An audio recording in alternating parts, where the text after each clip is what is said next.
Deuxième œil international Toyebi Nanyango abungi bulu yeke Esekisaka biso etangisaka biso Esala mingi mpona baimboka e Le journal social mpona peuple Makambo na biso akotaka yango Amemi na bakonzi solution pe ye Molobe ya biso pati mwamba e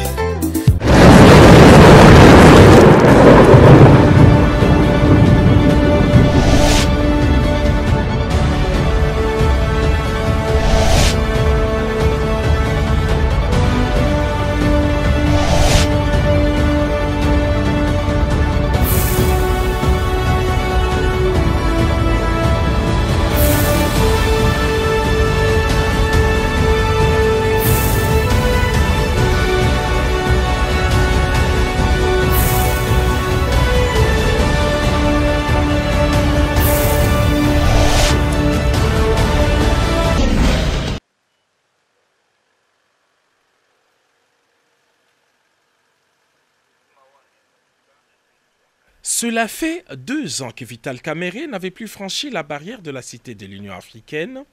Près d'une semaine après son acquittement dans les dossiers des 100 jours, le tout premier directeur des cabinets du chef de l'État est venu rencontrer ce mardi soir le président de la République, Félix-Antoine Tshisekedi Tshilombo. Tout sourire, les chefs de l'État étaient visiblement heureux de revoir son ancien collaborateur et partenaire politique, lui aussi très ému. Comment ça va bien, Excellence? Ça va? Quelle émotion. Retrouvailles. Décontractés, les deux personnalités ont eu un entretien de 2 heures et pour Vital Kamerhe, la parenthèse 100 jours est vite refermée. Il est temps de renforcer les partenariats politiques et se mettre au service du peuple. L'émotion des retrouvailles et puis je dis que Dieu est grand. Tant que tu crois, tu as la foi en Dieu, tout est possible. Et c'était aussi la joie de retrouver un partenaire politique. Ce sont là les premiers mots. Quelle que soit l'épreuve qu'on endure, cette épreuve doit être en dessous de ce qu'on est déterminé à donner à la nation, à la patrie, à la communauté. C'est en cela que nous allons gagner. Si chacun de nous, et il y a rares qui n'ont pas connu d'épreuves dans leur vie, ils doivent minimiser ces épreuves-là et dire ce que j'ai à donner à la patrie est bien au-dessus des preuves endurées. Pour moi, j'ai appris beaucoup de choses en prison. La patience, la résilience. J'ai appris comment renforcer la foi en Dieu. Les Congolais veulent entendre Vital Kamerhe s'exprimer sur ce qui se passe à l'Est, votre fief naturel. Donc, ce qui se passe à l'Est, nous laisse tous sans voix. Et chaque Congolais, digne de ce nom, ne peut que répondre à l'appel qui avait été lancé par le gouvernement, par le président de la République, que chacun de nous puisse œuvrer pour que la paix revienne dans notre pays. Et ce ne sont pas des ressources intellectuelles, ce n'est pas la sagesse, ce ne sont pas ces ressources-là qui manquent, mais nous devons revisiter notre outil de défense, le renforcer pour que nous puissions gagner des guerres. Mais il n'y a pas que l'option militaire, il y a l'option diplomatique, il y a des côtés humanitaires. Pendant que nous parlons, il y a les gens qui sont en train de dormir à la belle étoile. Il ne faut pas que la question de M23 nous fasse oublier que quand nous avons pris le pouvoir, avec le président Tshisekedi en tête, le problème que nous devrions résoudre, c'était le problème de Beni avec les ADF Nalou, les Codeco en Ituri. Est-ce que le M23 n'est pas une diversion pour nous faire perdre ces challenges que nous avions déjà presque gagnés?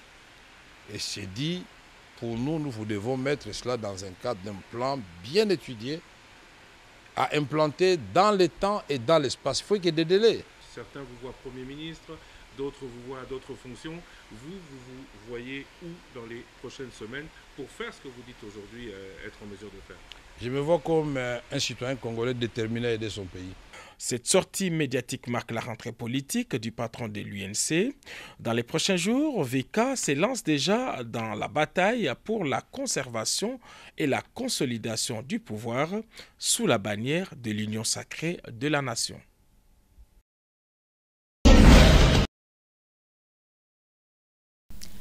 Palais de la Nation, lieu de la proclamation de l'indépendance nationale, a été le lieu choisi pour un hommage officiel de toute la nation à son héros national.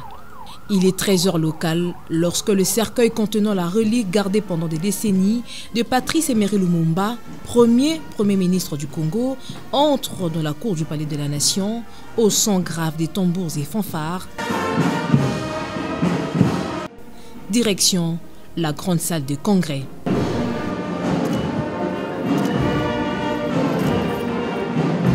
C'est dans cette grande salle que fut proclamée l'indépendance du Congo le 30 juin 1960 et où Patrice Emery Lumumba avait prononcé son discours resté historique.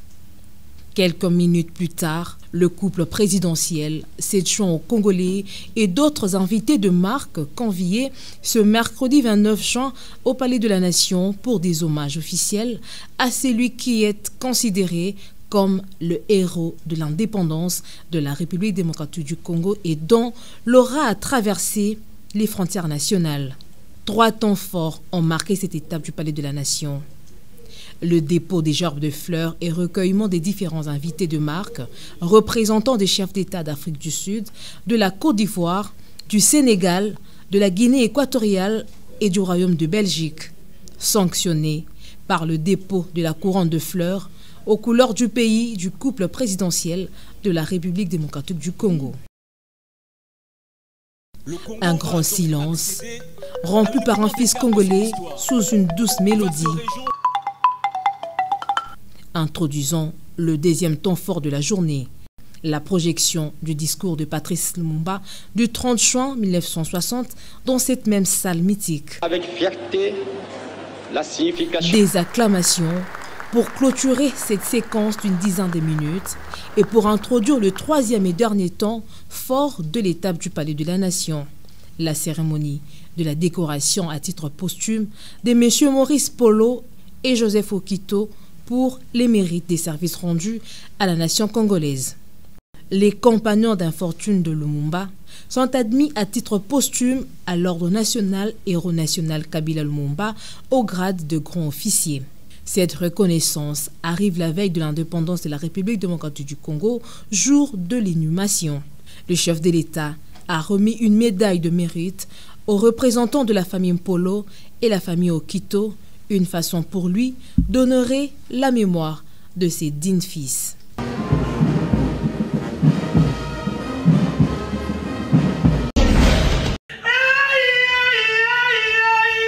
30 juin, un jeudi, comme il y a 62 ans. Heureuse coïncidence de l'histoire, c'est ce jour que la République démocratique du Congo peut enfin affirmer que l'âme de son héros national, Patrice Emery Lumumba, repose en paix. C'est au pied du mythique monument de l'échangeur à Kinshasa que le premier ministre de la RDC a reçu ses derniers hommages. Des honneurs internationaux voulus historiques, dignes d'un leader dont l'aura dépasse les frontières continentales. Héliporté depuis Brazzaville, le président de la République voisine du Congo a rejoint Kinshasa dans la matinée pour prendre part à ses obsèques. Plusieurs autres pays étaient également représentés, à l'exemple de l'Afrique du Sud, la Guinée équatoriale, la Côte d'Ivoire, le Sénégal ou encore la Belgique. Félix-Antoine Tshisekedi Tshilombo et Denis Sassou Nguesso ont aux côtés de l'Assemblée représentant plusieurs catégories de personnes accueilli la dépouille de Lumumba. Les 3 derniers premiers ministres du pays ont accompagné le premier de leur lignée au lieu des hommages.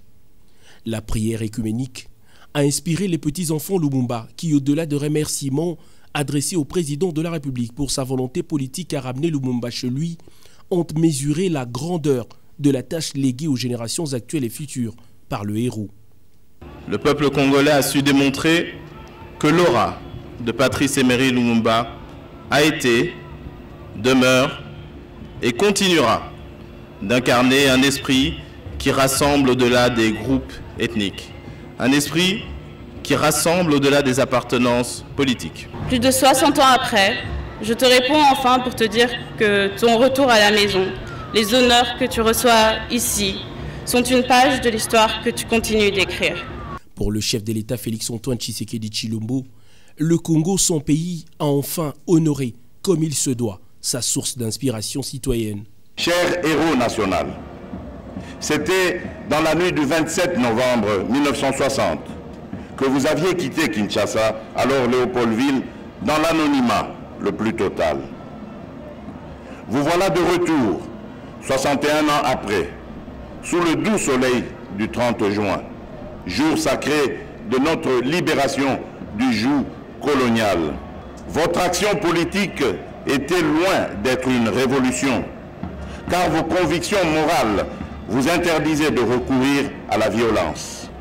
Par cette conviction de non-violence, vous aviez capté la révolution au passage, vous l'aviez marquée de votre sceau et vous l'aviez orientée. En raison de votre audace, avec lequel vous aviez véhiculé des idées anticolonialistes, vous êtes pour nous, nationalistes congolais, et pour les peuples progressistes disséminés ailleurs dans le monde, le symbole de la lutte pour la liberté, l'indépendance et la souveraineté des peuples. Le dépôt de couronne de fleurs devant la dépouille a précédé la longue procession qui a conduit Lumumba vers son lieu de repos.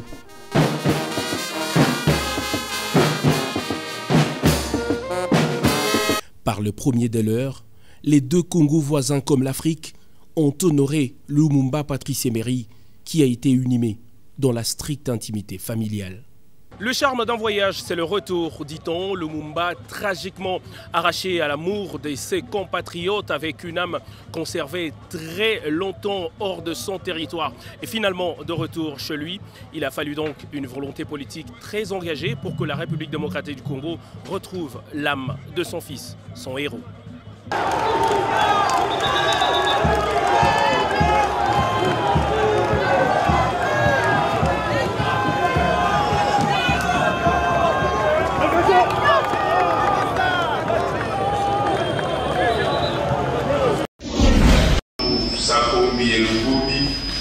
Yaya, porte ensemble provincial, il y avait une province de Kinshasa. Et Kangamaki Kitoko, Mukola mercredi 29 juin 2022, veut dire, élu du peuple provincial, clôturaki session de mars en beauté. Honorable président et hémicycle, Godefroid Poi, Atangaki Oezalaki bilan, il y a session à mars lokola.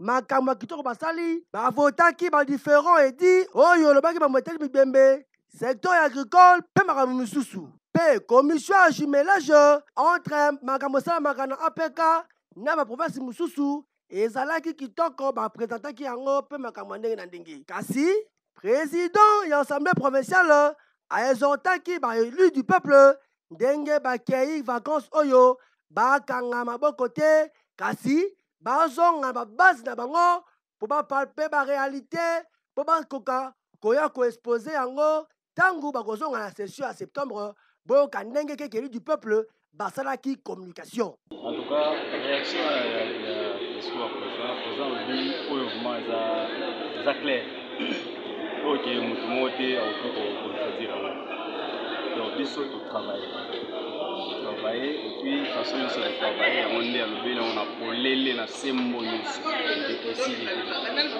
tous on a des soucis auto que na kuta na terrain oyo ba élu na biso ba biso ya on est ba kisaka biso somaye.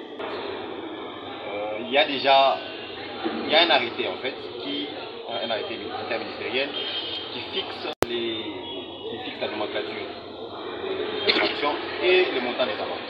Malheureusement, on a remarqué qu'au niveau de nos SIAD,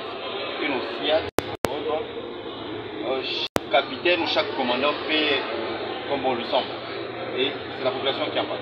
On va vous arrêter pour une infraction qui, dont le montant, l'amende ne peut revenir que par exemple à 10 000 francs. Mais on va vous parler de $100, sinon on vous libère. La population n'a pas été suffisamment sensibilisée. Doutora do Produções.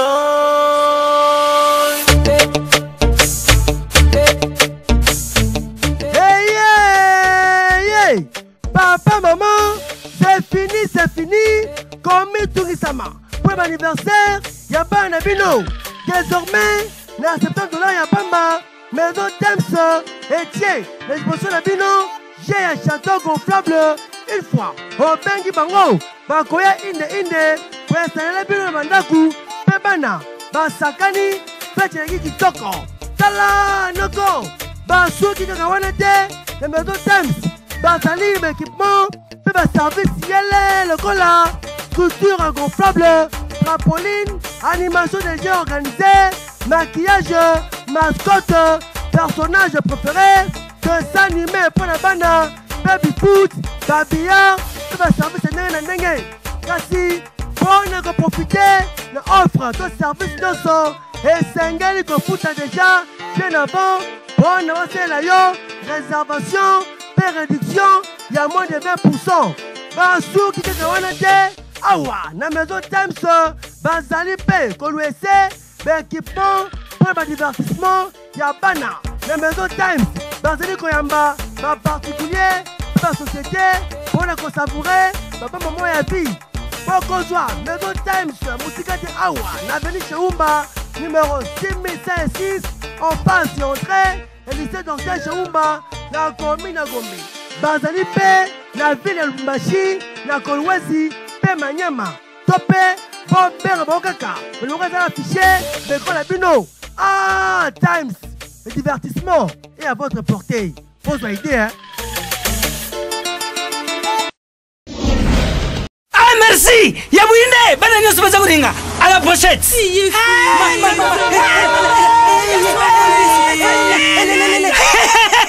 Vous allez quoi, mais Protivap est tonne la protéine et énergie.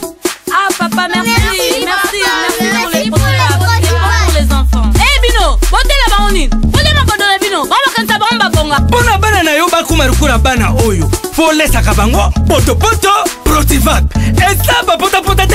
Allez, kamata. Bon appétit. Bana nyeso ba yaka Protivap. Ah, bah si c'est coulier à bango Protivap, bah bandi ba danser la bango ya ba bébé pro. Tala. Bah yango, tata kitoko ntoto makachi. Tukana mbimbi, oyo tukana mbimbi. Hey! Makusa, Protivap, poto kitoko pona ba bébé pro.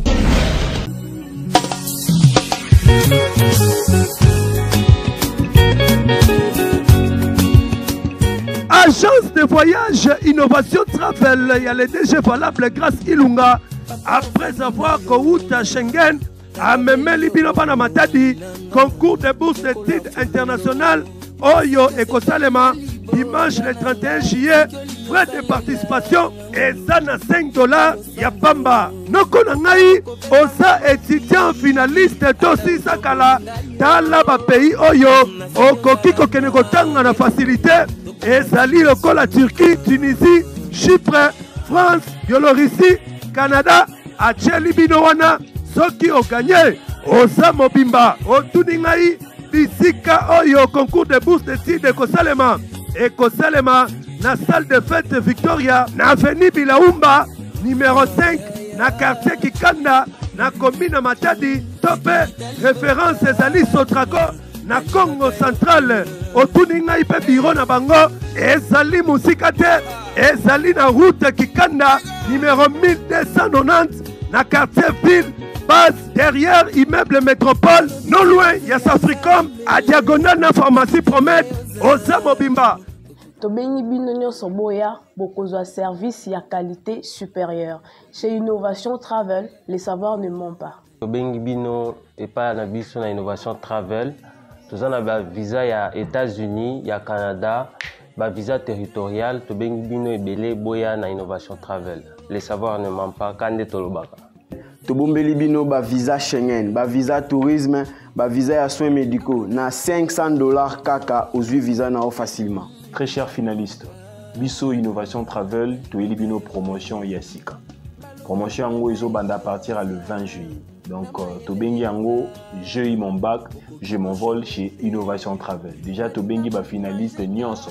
au bazana posa bakende ko poursuivre ba rêve na bango na mikili ya poto porte ya innovation travel les apolele po na bino boya ebele bokanisi esili bongo te bazali mpe na badestination ebele lokola Chypre $2100, Canada $3500, France $2500, Turquie $2500, Tunisie bourse totale $2500, Biélorussie $120 et bongo pour la visa tourisme bazali kobeta dada Schengen na $500, Canada $500, États-Unis $500, Dubaï $1000, Turquie $500, Zanzibar $2600 ya pamba.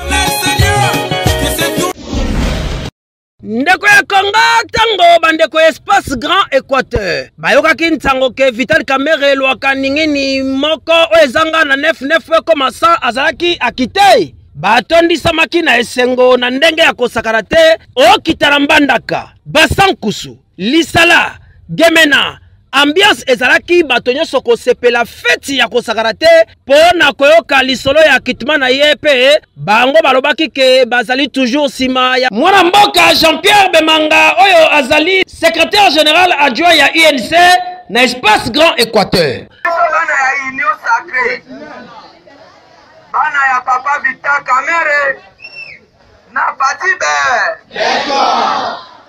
ezanga Silva Etombo mwana ya Papa Jean-Pierre Bemanga mwana ya nani? Sankushu ezalaki retrouvé te bazalaki kotanga ye kombo te kasi na nzela ya conseiller Jean-Pierre Bemanga oyo Monsieur Vital Kamerhe président ya parti INC ye asimbisaki président de la République ye na maboko po azala conseiller na kati ya présidence pe biso bana ya bazankusu toki ye molobeli na biso auprès ya bakonzi ya likolo. Pour féliciter le chef de l'État, son Excellence Monsieur Félix Antoine Tshisekedi Tshilombo, garant du bon fonctionnement des institutions pour l'instauration de l'état de droit dans notre pays. Au pacificateur, l'honorable Vital Kamerhe, qui est le même Dieu qui l'a accompagné tout au long de cette dure épreuve, lui accorde davantage la grâce et le courage pour continuer à servir sa nation. Espace Grand Équateur babeti maboko pe balobi na notable na bango mwana mboka Jean-Pierre Bemanga.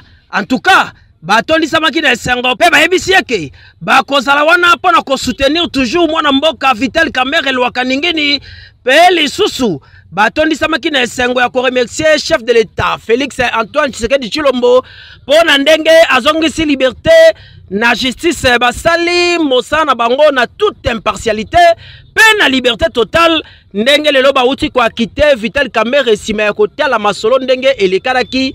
En tout cas mboka ebongaka nde boye yango bana espace Grand Équateur batondisami na esengo basepeli na akitement ya Vital Kamerhe pe balobi na mokonzi ya mboka baretere confiance na ye epa na bango po justice e komi penza libre awa mokonzi ya mboka esi ayambi Vital Kamerhe boye keba tongo etana bokoyoka ntango mwana mama. And it goes like my mind there for you. Étudiante finaliste topé aussi Lisakala olingi okende ko continuer ba étude na yo na étranger topé okende na Canada dans la occasion yangoyo World Business Agency et l'ongona fondation Kapika Forever a pesibino occasion oyo à travers bourse d'études de Canada oyo ekobanda le 24 juillet 2022 na 12h juste awa na lycée technique Matonge na commune ya Kalamu. Bondi melangai ke soki gagné World Business Agency et l'ongona fondation Kapika Forever bakozwa yo en charge kobanda na billet passe par na démarche ofele otuninga i droit de participation ezali combien ezali kaka na $10 ya pamba pona bino ba ancien diplômé na ba finaliste boya ebele opportunité yango epesambeli bino ba bourse toza na plus de 500 bourses toza disponible. Babiron est ouvert de 9h à 16h chaque jour. Banaki, bana RDC, Mobimba, to bengi bino tozana des offres oyo, ils ont bougé na minute oyo grâce à agence et signé partenariat à Makasi na une grande fondation. Oh, tozana bourse disponible, plus de 500 bourses disponibles pour le Canada. Alors concours balancé, concours pour na ba diplômé nyonso na ba oyo bazolinga ba présenter. Ozana passeport, ozana ngoteyaka parce que tout gagner un concours azana droit à passeport gratuit et puis ba démarche assurée. Donc eza eloko oyo esalema na nute mais toujours bouger en pour que permettre na ba congolais ba kende kotanga ailleurs. Bon pour na ba oyo ba lela Chypre to kitisi donc eza promotion, une grande promotion avec $1,500. Démarche eza 2 jours. 2 jours to silisi musala et puis vous préparer voyage na yo OK. Yango eza des offre auto lancer on a minute pour na osepelisa bana ya Congo Mobimba et puis na bana Kinshasa. Yana ngai World Business Agency o ezali compétente sérieuse bazali ko assurer ba congolais na ba meilleur service ya ba voyage ya ba différentes destinations local à Chypre d'ici ba tche yango na $1,500 ya pamba et bongo pour la bino ba oyo bolingi ko kende ko sala na Canada. Bache voyage ezali kaka na $110 ya pamba bakobanda yo démarche ti okokoma na Canada osali musala kitoko olingi komona World Business Agency zwapik na papier koma bazali na boulevard du 30 juin na nouvelle galerie présidentielle na 26e local tope okomona bango na fikine na deuxième porte na bâtiment additif osa mobimba bobenga bango na ba numéro ezali affiché liboso ya ekran na bino yebela World Business Agency pour na voyage à Canada ba visa assuré.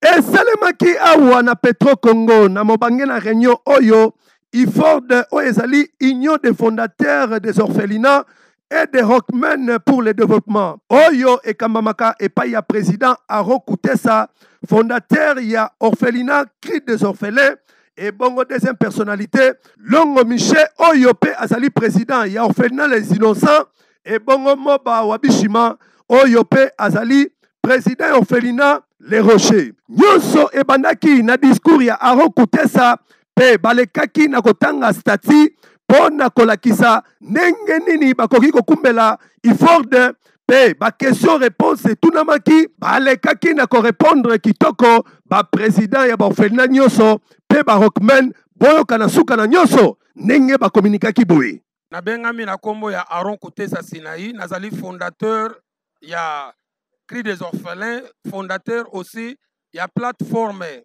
oyo tobengi IFORD ezali lisanga oyo esangisi ba fondateur ya ba orphelinat nyonso na Congo pe esangisi ba rockmen bazali ba missionnaire oyo bazali ko kende pona évangile bango pe basangani na kati ya plateforme na biso ya IFORD tozali wana pona kosunga ba missionnaire oyo bazala makoki te na ba mission na bango bazokende pona mosala ya Nzambe tozali pe pona kosunga ba orphelinat oyo ezana ba moyen te oyo bakutani na baku ya ba escroquerie ya bato bazozwa ba don na bakoma ba orphelinat mais ekoma te yango tosala tant que initiateur montabanda masolo à part borphelinat toyeba kala ya basango mais oya kotisa masolo borphelinat ekoma tina ba balabala ekoma na ba pano ekoma na ba logo ezanga tosengi epai na mokonzi ya mboka numéro 1 tosengi na gouvernement premier ministre tosengi epai ya gouverneur ya mboka oyo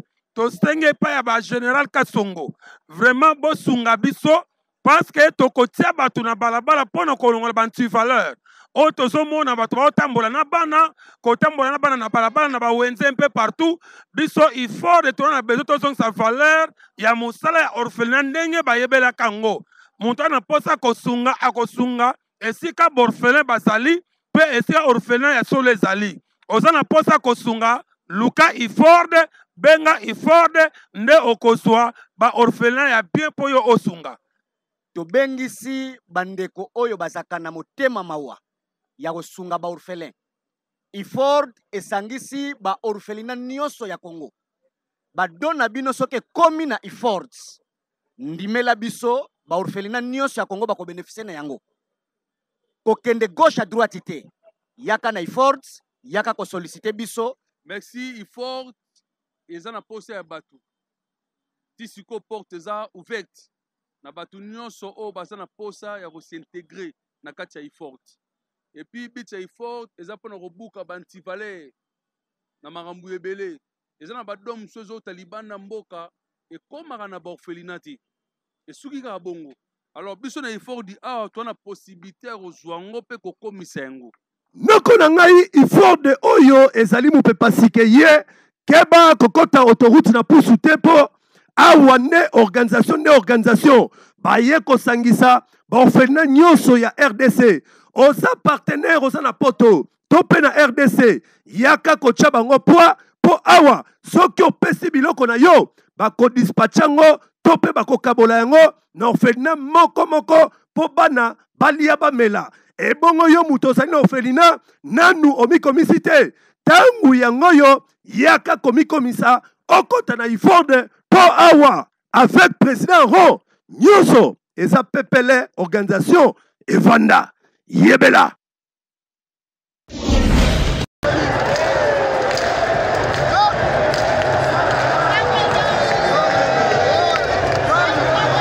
Noko na ngai bondimela ngai ke concert ya wenge BCBG 4x4 ezaki réussite totale.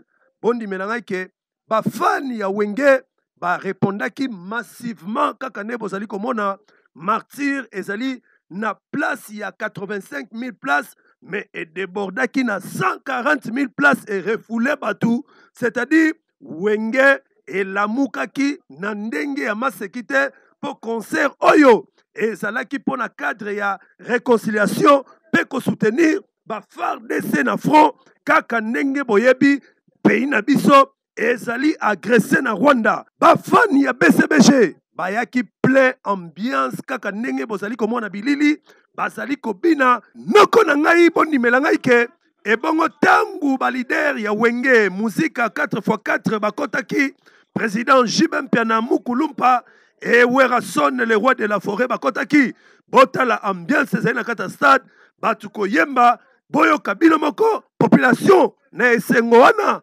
balobaki boye.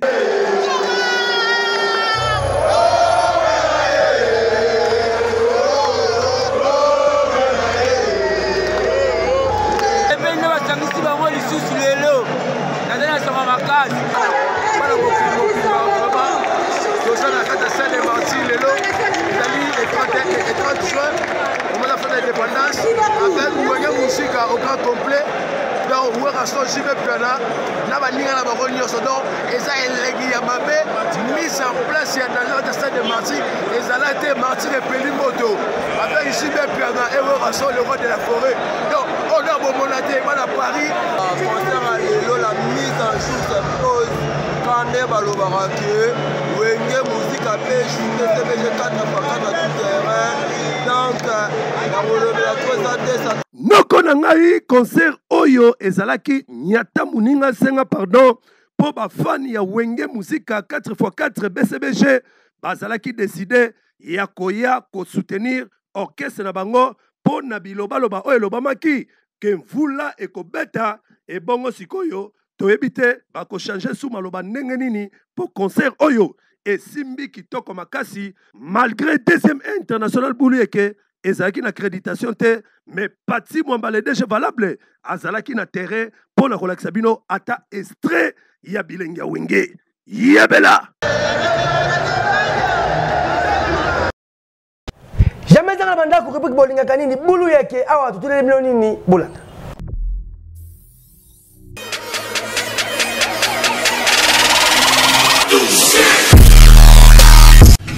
Bulu yake nde nayebisi bino bulu yeke nde epai ya bavoisin zololo ekoti ya ndenge ya kosakana te zololo yango tofini bango fio bawewa nyonso moyo wenu. Chef lié ya province à ville à Kinshasa, eza ba gouverneur to ba bourgmestre.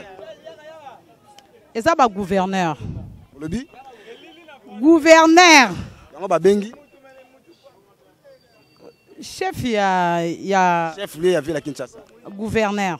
Le bi? Aza gouverneur. Moto na biso ya boye. Chef lié ya ville province à Kinshasa. Eza ba gouverneur to ba bourgmestre. Oh. Chef lié. Il y a province ville de Kinshasa. Non, chef lié exact. Chef lié ya ville province à Kinshasa. Eza ba gouverneur to ba bourgmestre. Eza ba gouverneur. Gouverneur. Le bi? Gouverneur. Yango ba bengi? Gouverneur. Chef lié ya ville province ya Kinshasa. Ezali ba gouverneur to ba bourgmestre. Eza ba bourgmestre te ba gouverneur te. Et alors à ville à Kinshasa. Chef lié à ville province à Kinshasa, ils ont un gouverneur ou un bourgmestre. Ah, chef lié à ville province à Kinshasa. Kinshasa est la capitale, les ana chef lié de. Kinshasa est la capitale. Les ana chef lié te. Pour nayo. Et ana chef lié te. Chef lié à ville province à Kinshasa, ils ont un gouverneur ou un bourgmestre. Bon, pour ngai na maele la ngai na suika wana chef li ya province ya Kinshasa ekozala bourgmestre. Lobi? Ekozala bourgmestre. Yango ba bengi? Chef li. Maman Marie motuna na biso za boye. Chef li ya ville province ya Kinshasa. Eza ba bourgmestre to ba gouverneur. Chef li ya nini? Chef lié à ville province à Kinshasa. Chef lié à province à ville à Kinshasa. Eza ba bourgmestre ou bien eza banani? Eza nde Kinshasa. Chef lié à ville à Kinshasa. Eza ba bourgmestre to ba gouverneur. Chef lié à ville à Kinshasa. Eza Kinshasa ya ngomoko. Olobi? Kinshasa ya ngomoko. Chef lié à Kinshasa eza bourgmestre te gouverneur pété. Zani. Kinshasa ya ngomoko nde chef lié à ville à Kinshasa. Chef lié à Kinshasa, il y a ville province à Kinshasa. Ils ont un bourgmestre to ba gouverneur. Ils ont bourgmestre te. Chef lié à ville à Kinshasa, ils ont bourgmestre te. Ils ont province. Pardon? Kinshasa c'est province. Chef lié à ville province à Kinshasa, ils ont un bourgmestre to ils ont gouverneur. Ils ont gouverneur te, ils ont bourgmestre te. Ils ont ville. Chef lié à province, à ville province à Kinshasa. Ils ont gouverneur to ba bourgmestre. Déjà gouverneur. On le dit? Gouverneur. Chef lié à ville province à Kinshasa. Ils ont gouverneur to ba bourgmestre. Chef lié à province à ville à Kinshasa, ils ont gouverneur et ba bourgmestre pété. Ils ont Monsieur Gentini Ngobilande, chef lié à ville province de Kinshasa. Il va bien y avoir un chef lié. On le dit? Monsieur Gentini Ngobila, il y a un chef lié à province de ville de Kinshasa.